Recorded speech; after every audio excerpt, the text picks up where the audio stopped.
What's going on, everyone? This is Steve Larson, and you're listening to Secret MLM Hacks Radio. So here's the real mystery. How do real MLMers like us, who didn't cheat and only bug family members and friends, who want to grow a profitable home business, how do we recruit A players into our downlines and create extra incomes, yet still have plenty of time for the rest of our lives? That's the blaring question, and this podcast will give you the answer. My name is Steve Larson, and welcome to Secret MLM Hacks Radio. What's up, guys? Hopefully you're doing well. I haven't been publishing as much recently, but anyways, I'm excited to get this episode out to you. We've been out and about. We were just on vacation at Disney World for a while, or Disneyland, sorry, for a while. It was a bunch of fun. Man, it's just really, really fun. And my wife and I couldn't help but stop many times throughout every day that we were there and just comment how interesting it was that we had a chance to go do that. And because you guys know my story a couple of years ago, right? We had nothing, and the thought of spending what we did was ridiculous, right? The amount of money that we spent was how much we would live on for like 3 months, and it's crazy. It's just very, very fascinating to see how fast worlds can change. And I don't say that to be showboaty or high and mighty. I love that I get to do what I get to do, and I love that. I really like the MLM game, guys. It's fascinating, the power that it brings, and the ability to live the life that you want to is true. And I used to listen to other guys like me saying that kind of stuff, and I'd be like, oh yeah, okay, whatever, and I'd kind of dismiss it a little bit, but it's really true. I mean, you can do amazing stuff with the MLM space mixed with building these internet sales funnels and doing that kind of thing. So anyways, been a whole lot of fun. Hey, there's a topic I just wanted to touch on real quick here, and I touched on it a little bit in one of my other shows, but one of the things I've been doing lately, you guys know I have a program called Secret MLM Hacks, and it's going really, really well. It's been mentioned now in several platforms, meaning not just by me. Mentioned it. I said Grant Cardone's 10X event, which was awesome. It's now officially part of Russell Brunson's product, Funnel Builder Secrets, meaning he mentions it in that webinar, which is crazy cool. Can't even believe it. Anyway, it works. It's the real deal. It's the bee's knees, cat's meow. and I love it. It's been a lot of fun. We've had a lot of success and a lot of success stories coming from it. A lot of cool people out there just killing it, and very honored. I am actively trying to change the MLM industry, and it's not easy. And it's going well. We got a lot of people watching. So anyways, what I'm doing is I wanted to think through and with you real quick. I want you to know where I am in this whole process, okay? So what I did, like I said, it's probably about a year. I mean, really, it was about 4 years ago that I had the first idea for Secret MLM Hacks. 4 years ago, okay? I validated the idea about 2 years ago when I launched the first version of it, and it was okay. I definitely saw where the flaws were and where people were not having enough understanding how to run it or things like that, right? So I took it off the market, and then this last January, I launched the actual full version and course, and it's been a lot of fun. But first, what I did is I made sure that I knew how to sell it, okay? Before I ever created it, I made sure I knew how to sell it. And the way I did that was, number one, one of the ways was by this podcast, actually. This show. I'm trying to, okay, just follow along and put your MLM in my shoes, okay? Put my product in your shoes. Think through with me how you're selling the MLM, okay? Work through this process with me. The first thing I had to do before I said yes to doing it, I had to make sure that it would sell. Okay, too many people go out and they choose their MLM based on if they like the product. That is the wrong way to do it. Too many people go out and say like, well, I'm going to choose my M if I like the product, or how's the comp plan? It's like, okay, nobody cares if it can't sell. Okay, and I learned that painfully through the school of hard knocks, okay, just over the last 4 or 5 years as I've been doing this stuff, right? And going around and realizing like, oh my gosh, like, yes, cool, it doesn't sell. Yes, cool, hard to sell. Yes, cool, when I sell, I don't really get that much from it. My cut's really small, and I had to go through and I got really nitpicky on how to choose it. So the first thing I did is, number one, I had to figure out like, will this sell if I go do it, right?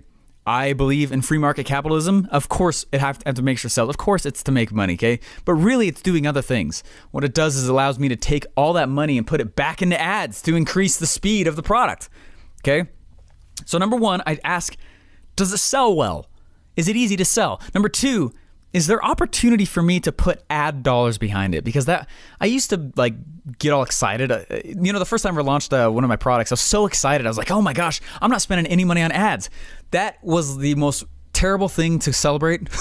Okay, an actual marketer will want to spend money on ads. Okay, an actual marketer will want, guys, as much as you can. My goal is to outspend every single competitor that I have, including entire MLMs who have no idea what they're doing on social media. Okay, it's a pretty blue ocean. Okay, that's why I teach in my product what I do, so you guys can do the same. Anyway, very, very powerful. Increases speed like crazy, gets you out there very, very fast, and the money follows, which is awesome. So, number one, right? Does it sell? Number two, can I spend money on ads? And then what I started doing was I went and actually started putting together a really, really amazing offer. So there's a course that they were purchasing, right, that they get, but then also they're getting a whole bunch of pre-built sales funnels, right? And I was the lead funnel builder at ClickFunnels headquarters for almost 2 years, sat next to Russell Brunson for that entire time in the same room, and it was a bunch of fun. Learned a lot, learned a ton of stuff, built almost 500 funnels next to him. I don't build just your ordinary funnels. And so I include those inside of the program, right? And then there was a few other things that I tossed in there, and that was kind of it. And I went through and I started selling it, and it sold well, right? And it is selling well, and it's gone really, really well. Stephen, why are you telling us this? It sounds like you're showboating. Okay, I'm not. Okay, I'm bringing you up to where I am now. Okay, and so what I do now is I take a step back. I'm taking a step back, and I'm looking again at how people have interacted with the original sales message that I put out there. How are they interacting with it? Okay, what are all the reasons people are not purchasing? Right? What are their excuses? What problems did I create for people when they bought my product? Right? I created a lot of solutions. I delivered a lot of solutions, but I also created problems. All right, that's the nature of purchasing. Your own product, you give people problems as much as you give them solutions, which is awesome, because if you can figure out how to solve those follow-up problems, you make a lot of extra money, especially when you bundle it with the original thing, okay? So that's what I'm doing. I'm taking a step back, and I'm like, cool, how's the sales message? And I'm doing a deep dive. Guys, I'm rewriting the entire web class. Literally, it's a completely, if you saw the old one and you're like, it's totally different, okay? It's not ready yet. It's about to be, though. And it's amazing, though. And I made it reacting to what the market's been telling me through the form of complaints, through the form of people not purchasing it and telling me why they didn't, right? Through the form of people buying and then saying like, oh man, I wish I had X, Y, and Z, right? I'm taking note of all of that. The market is telling me how to adjust, and I am being cognizant of how it's telling me to move, okay? Too many times in our MLMs, what we'll do is we'll go around and be like, hey, first of all, we'll say, I'm going to join an MLM based on if I like the product. Like, okay, that's a rough way to go. Rather than does it sell well, okay? Don't kid yourself, right? You're here to make money. You want to help and bless other people's lives also, which is great, and you should. And I believe that, that's a very important part of it. But being real here, you want to make money, right? So let's make sure that it does, right? And then what they do is a lot of people will go out here's how most MLM pitches happen. Tell me if I'm wrong, okay? Tell me if I'm wrong. Most MLM pitches, the stereotypical pitch to sell a product to somebody else, they take the product, they walk over and they show it to the other person, and they'll either give it away as a sample, right? Or they'll sell it for crazy cheap, and they expect that the experience somebody has as they have the product is what will sell them on it. Okay, that is a method, not the method. It is a method. And it is really like step 2 or 3 or 500, okay? That's such a wrong way to do the game. Okay, first, create a sales message for the thing. There should be so much desire, okay? Here's the biggest thing you could ever take from this episode, okay? Number one, like, how can I take my MLM product and change it from a need to a want? Needs don't sell well. Wants sell very well at a premium, okay? And most people will take their MLM product and they walk on out and they say, here you go, and they expect that the experience is what sells them, okay? That the product experience sells, okay? That's important, but that's not a step number one kind of activity. Step number one activity is to be able to develop a sales message and a story that gives context as to why they want the product, okay? Otherwise, man, you end up giving away a lot of samples. Tell me I'm wrong, right? I've done it the other way, right? And you just got tons of samples going out the door, and you're like, sample. How come I'm only getting like a few people for every multiple hundreds to actually get on this thing, right? Why am I losing money on this? Because they don't see the value in it. Value is not created in a product. Value is not created in an offer. It's not. Value is created and assigned in a sales message, okay? It's delivered through the product and offer, okay? But it's not created in the product or offer. And if people can't see the value in what it is you're doing, it's because you're trying to sell a product. You're not selling a sales message yet. Okay, stop doing that. Turn around and figure out how to develop a sales message. And you're like, Steven, I don't know how to do that. That is exactly the reason why I created Secret MLM Hacks, okay? Go get the program if you haven't. It's the goal. You could say the sub-headline of the whole product is to teach you how to be a marketer, okay? Marketing is stereotypically something that is not taught in MLM. It is a misnamed industry, okay?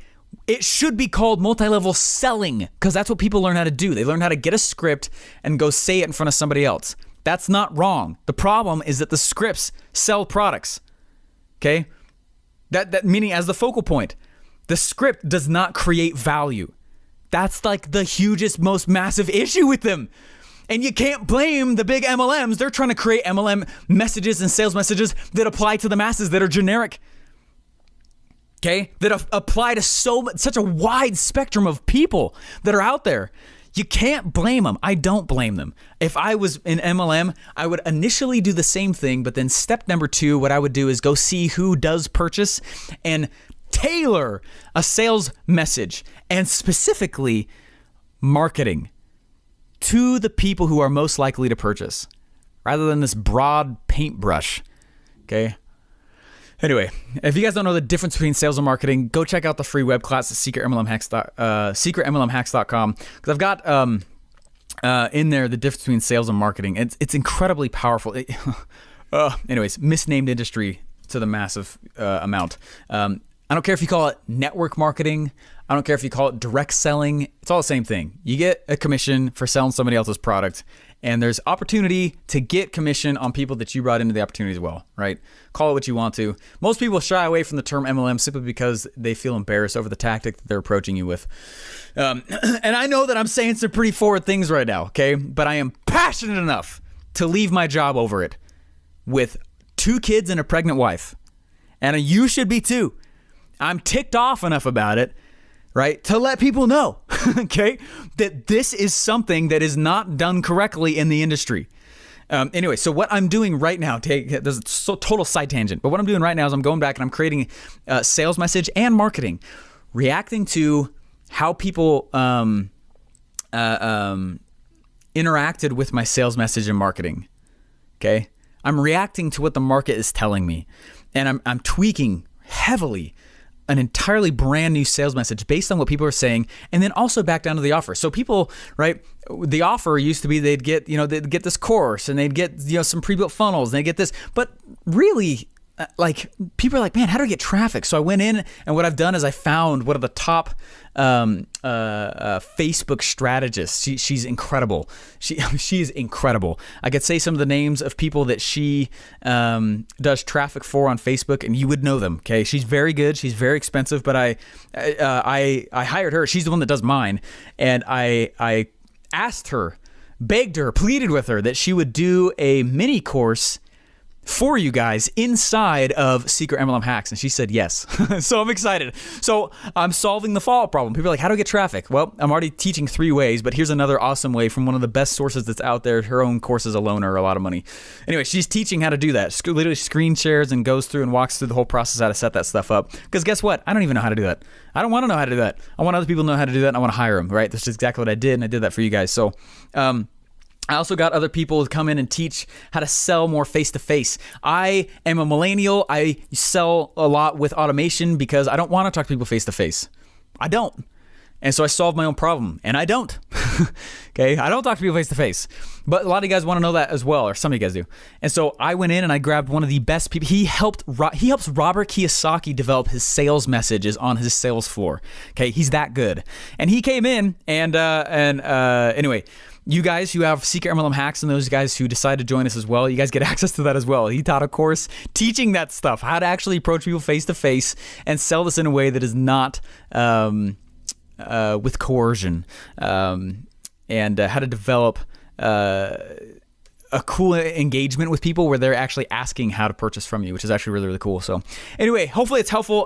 That's all I'm trying to say to you guys. It's number one, be careful how you chose your industry. Be careful how you chose the MLM. And if it's the wrong one, have the gumption, the cojones, if you will, to get out of it if you need to. You can leave it. That's okay, right? One of the reasons I left my job is because I sat down and I was like, I asked myself this question, and it was a hard question because I really loved my job. I asked myself, okay, let's say that I have level 10 skills. Am I sitting inside of a level 10 opportunity, right? As far as the network, yeah. As far as what my current roles were, though, no, I wasn't. Okay? And I wouldn't go as far as to say it was only a level 2 opportunity. It was still really high. But I knew that I could go further, faster, in a different style opportunity, in a different set of problems to go, find solutions for. And so that's all I'm trying to help you guys understand too, is that this is a very multifaceted episode here, okay? But I have a lot of thoughts going through my head right now as I see people react to the course, as I see people react to the sales message, as I see people react to and go put stuff out inside their MLM. And what I don't care what MLM you're in, okay? Just whatever it is that they're doing, whatever they're putting out there, that's all I'm trying to do, is I'm trying to help people understand, like, look, learn how to be a marketer, learn how to get a base sales message out the door, and then adjust based on what the market's telling you, right? When you get enough people, big enough sample size, you can look back at the highest average, things that people are saying as far as reasons why they bought. Maybe reasons why they bought, but they didn't like it. Maybe the reasons why they didn't buy and they were very vocal about it. Or maybe someone got mad. That's fine. Rejection's amazing. It tells you what the market is liking and not liking. It tells you if your approach worked or didn't.